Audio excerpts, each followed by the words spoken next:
తనకు జైలు శిక్ష విధించటాన్ని తన మద్దతుదారులు జీర్ణించుకోలేకపోవచ్చని అమెరికా మాజీ అధ్యక్షుడు డొనాల్డ్ ట్రంప్ అన్నారు. దేనికైనా ఒక పరిమితి ఉంటుందని, అలాగే తనని అభిమానించే వారికి కూడా కొన్ని హద్దులు ఉంటాయని వ్యాఖ్యానించారు. తనని జైలుకు పంపితే రాజకీయ ప్రకంపనలు, హింసాత్మక ఘటనలు తప్పకపోవచ్చని పరోక్షంగా సంకేతమిచ్చారు. తనకు మాత్రం వ్యక్తిగతంగా ఎలాంటి ఇబ్బంది లేదని చెప్పుకొచ్చారు. ట్రంప్ తెగింపు చూసి ప్రపంచం ఇతగాడు ఏం చేస్తాడని వణుకుతోంది.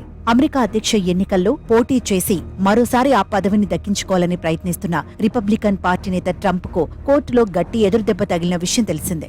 శృంగార తార స్మార్టీ డానియల్స్ కు డబ్బు చెల్లింపు, దానికోసం రికార్డులను తారుమారు చేశారనే వ్యవహారంలో న్యూయార్క్ కోర్టు చారిత్రాత్మక తీర్పు వెలువరించింది.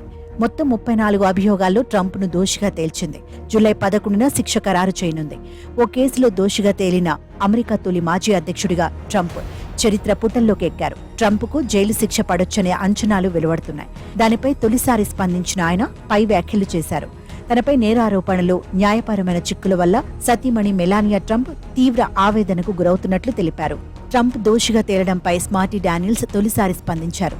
ఇంత త్వరగా తీర్పు వెలువడడం పట్ల ఆశ్చర్యం వ్యక్తం చేశారు.